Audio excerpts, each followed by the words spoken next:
Hello student, BSc part first में अपने चल रहा था ऑर्गेनिक केमिस्ट्री पेपर सेकंड और उसका पार्ट फर्स्ट पढ़ रहे थे फर्स्ट यूनिट का। तो आज का जो अपना टॉपिक है वो रहेगा बंद ऊर्जा या बंद सामर्थ्य।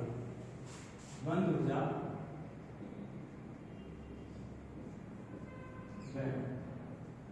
या बंद सामर्थ्य, बॉन्ड स्ट्रेंथ या बॉन्ड एनर्जी।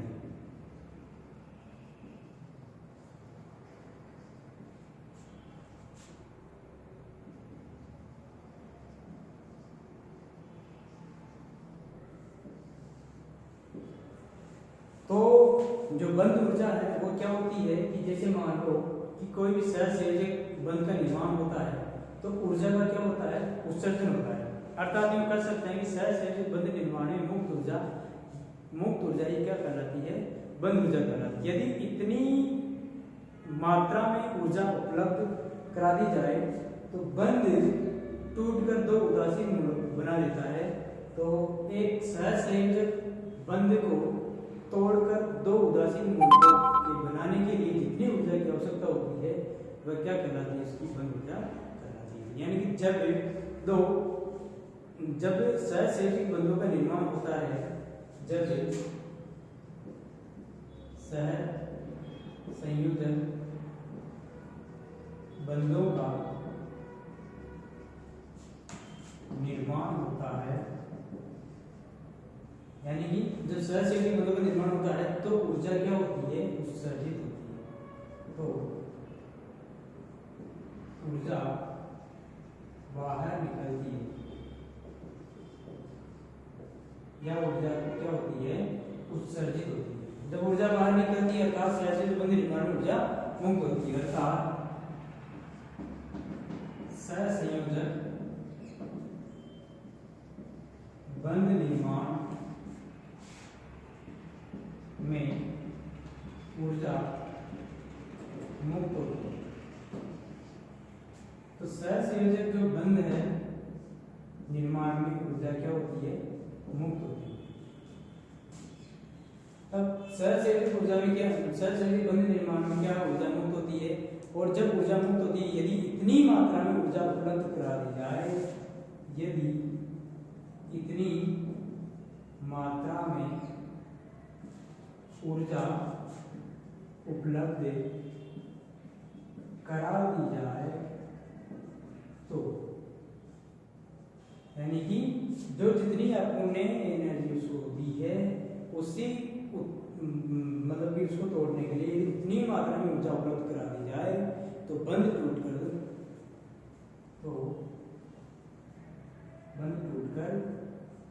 या बंध का क्या हो जाएगा, क्लीवेज हो जाएगा, या भी हो सकता है बंध टूट जाता है और टूटने के बाद उदासीन मूल बना लेता है। बंध टूटकर उदासीन मूलक बना लेते हैं या बन जाते हैं।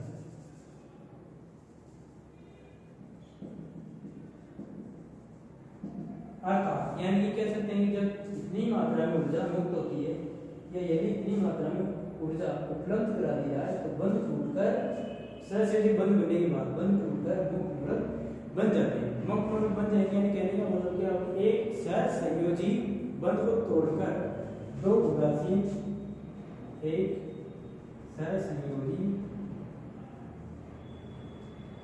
बंध को तोड़कर यानी कि एक सहसंयोजक बंध को तोड़कर दो उदासीन मूलकों को बनाने के लिए दो उदासीन मूलकों को बनाने के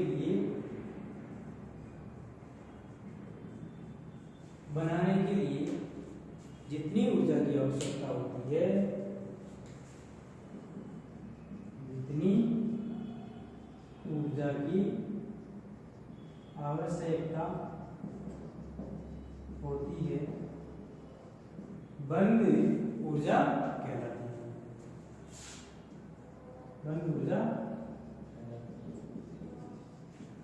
ये बॉन्ड एनर्जी की डेफिनेशन होगी कि जब सहसंयोजक बंधों का निर्माण होता है तो ऊर्जा क्या बाहर मुक्त होती है। कहने का मतलब क्या है? और यदि इतनी मात्रा में ऊर्जा उपलब्ध करा दी जाए तो बंध टूटकर उदासीन जितनी मात्रा में ऊर्जा उत्सर्जित हुई है बंध निर्माण में, यदि इतनी ऊर्जा वापस इन बंधों को दे दी जाए तो मूलक उदासीन मूलक बन जाते हैं। एक सहसंयोजी बंध को तोड़कर दो उदासीन मूलकों को बनाने के लिए जितनी ऊर्जा की आवश्यकता होती है वह उसकी क्या होती है? बॉन्ड एनर्जी कहलाती है। अब बंध ऊर्जा दो प्रकार की होती है वैसे तो बंध वियोजन ऊर्जा क्या होती है, इसको बता देना।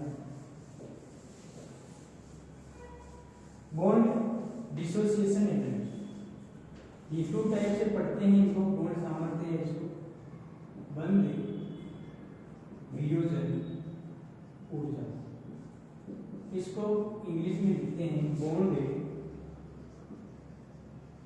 Dissociation energy. Dissociation energy, bond dissociation energy क्या होती है कि गैसीय अवस्था में यदि कोई भी एटम्स होता है या यूं कह सकते हैं गैसीय अवस्था में एक बंध को तोड़कर उदासीन मूलकों में वियोजित करने के लिए आवश्यक वियोजन जो ऊर्जा होती है वो क्या कहलाती है? वियोजन ऊर्जा कहलाती है। और इसको किससे डिनोट करते हैं? डी से डिनोट करते हैं। तो लिख बता सकते हैं गैसीय अवस्था में एक बंध को तोड़कर दो उदासीन अणुओं में, गैसीय अवस्था में किसी, अब देखो गैसीय भी हो सकता है पदार्थ या फिर कोई दूसरा भी हो सकता है। गैसीय अवस्था में एक बंध को तोड़कर अवस्था में एक बंध को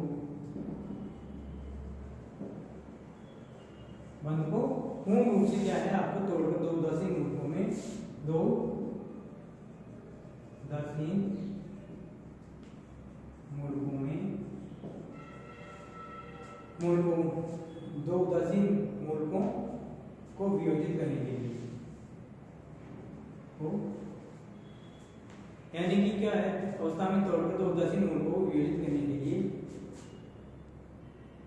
तोड़कर दो उदासीन मूलकों को वियोजित करने के लिए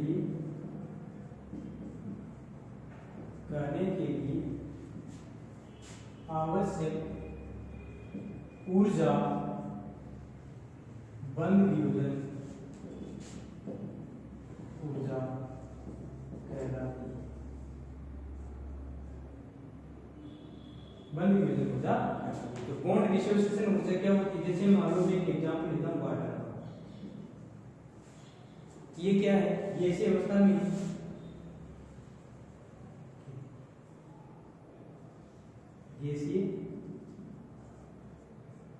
गैसीय अवस्था में ये टूटेगा तो क्या बनेगा? इसको प्लस ये रेडिकल बना और ये रेडिकल, इसका और यदि डिसोसिएशन करेंगे इसको किस में बदलेगा? एस प्लस ओ इसमें। फर्स्ट बार में जो आपको इसका डिसोसिएशन हुआ है तो यहाँ से एनर्जी क्या होगी? रिलीज होगी। तो 118 किलो कैलोरी पर मोल एनर्जी रिलीज हुई है। यहाँ से कितनी हुई? 100 किलो कैलोरी पर मोल एनर्जी क्या होगी? तो देखो अब जो बंध ऊर्जा है वो क्या होती है? बॉन्ड ऊर्जा, बंध ऊर्जा।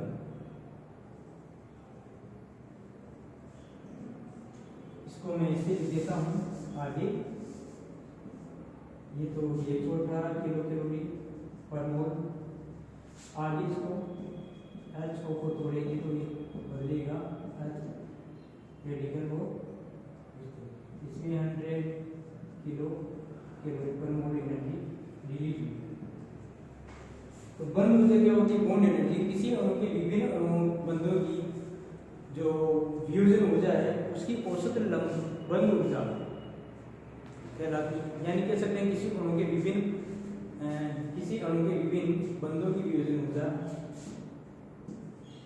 किसी अणु के विभिन्न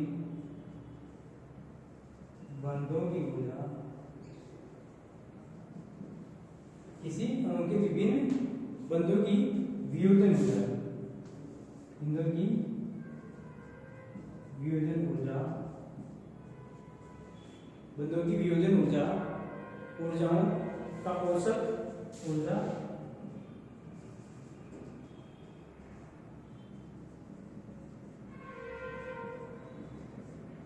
किसी अणु के विभिन्न बंधों की वियोजन ऊर्जाओं का औसत उसकी बंध ऊर्जा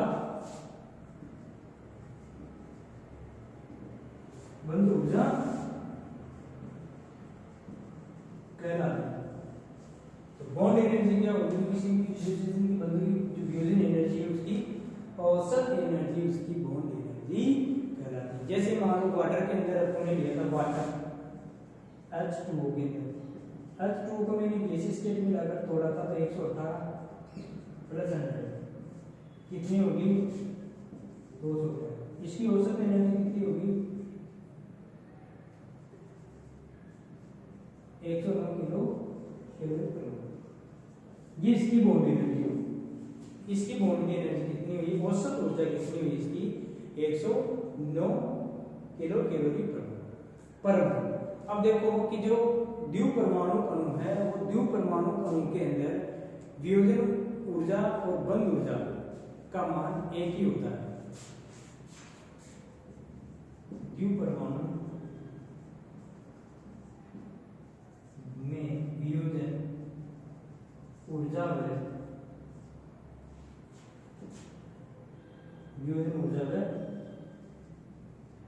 बंध ऊर्जा का मान एक ही आता है।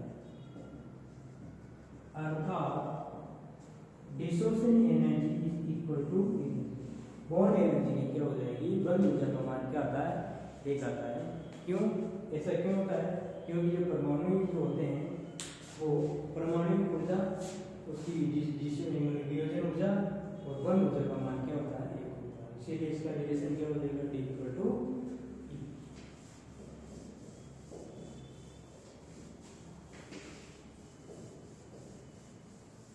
अब देखो आगे इसके बंध ऊर्जा को प्रभावित करने वाले कारक को जो बंध ऊर्जा है ऊर्जा को प्रभावित करने वाले कारक इफेक्टिव बॉन्ड एनर्जी प्रभावित करने वाले कारक। इसमें जो पहला है वो क्या है? जैसे मान लो कोई भी छोटा छोटा बंधित परमाणु की विद्युत ऋणात्मकताओं में अंतर, बंधित परमाणुओं की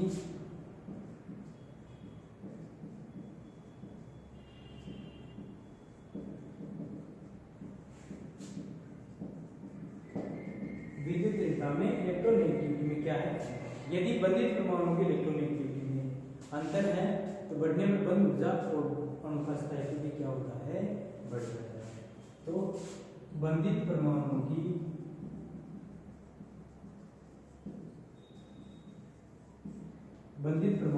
जो बॉन्डिंग परमाणु है बंधित परमाणु की इलेक्ट्रोनेगेटिविटी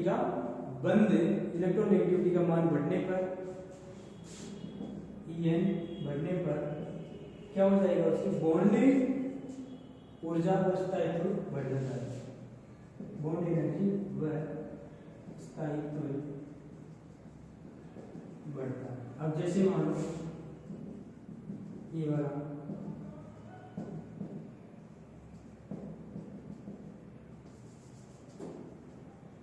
ये इसकी इलेक्ट्रोनेगेटिविटी क्या है? इसकी इलेक्ट्रोनेगेटिविटी जैसे मान लो इतनी 1.9 इसकी 0.9 है और जैसे 0.4 और इसकी 0. बॉन्ड एनर्जी है 0.07 और 0.4। इलेक्ट्रोनेगेटिविटी क्या है? बढ़ेगी तो बॉन्ड एनर्जी और इसकी स्टेबिलिटी क्या हो जाएगी? बढ़ जाएगी। यानी कि कहने का मतलब क्या है? सबसे छोटा है ये सबसे छोटा है। छोटी साइज के एटम्स होते हैं इसमें बॉन्ड एनर्जी का मान क्या होता है? ज्यादा। आप इसको एक बार डिनोट कर लो।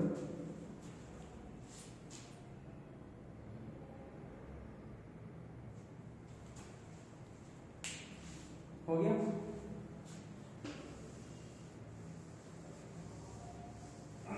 सेकंड है इसका सेकंड है कि जैसे मान लो कि इसका बॉन्ड ऑर्डर क्या है? बॉन्ड ऑर्डर जैसे जैसे बढ़ेगा कि जो बंध सामर्थ्य वो भी बढ़ते जाते हैं। बंध क्रम जैसे मान लो बंध क्रम जैसे मान लो कि C बॉन्ड C है, C डबल बॉन्ड C है,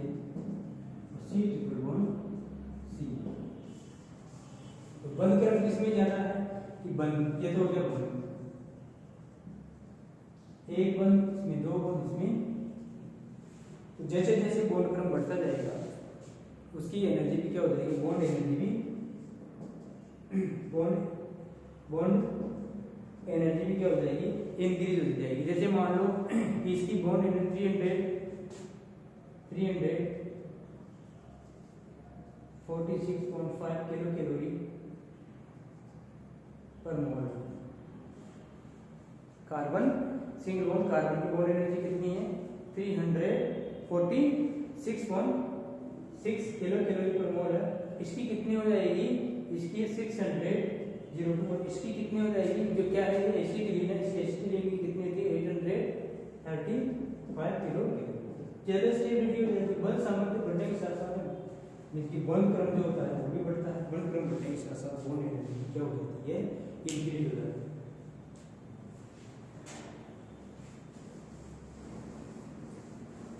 थर्ड है इसका, तो बॉन्ड बंधित परमाणु की इलेक्ट्रोनेगेटिविटी है वो भी इसको प्रभावित करती है, बंध क्रम भी प्रभावित करता है। और बंधित परमाणुओं का आकार, बंधित परमाणुओं का आकार, बंधित परमाणुओं का आकार भी क्या हो जाता है, ये भी इसको बॉन्ड एनर्जी को क्या है मतलब प्रभावित करते हैं। जैसे मान लो कि ये HH है, ये H और Cl, ये भी हाइड्रोजन और क्लोरीन है, हाइड्रोजन ब्रोमीन, हाइड्रोजन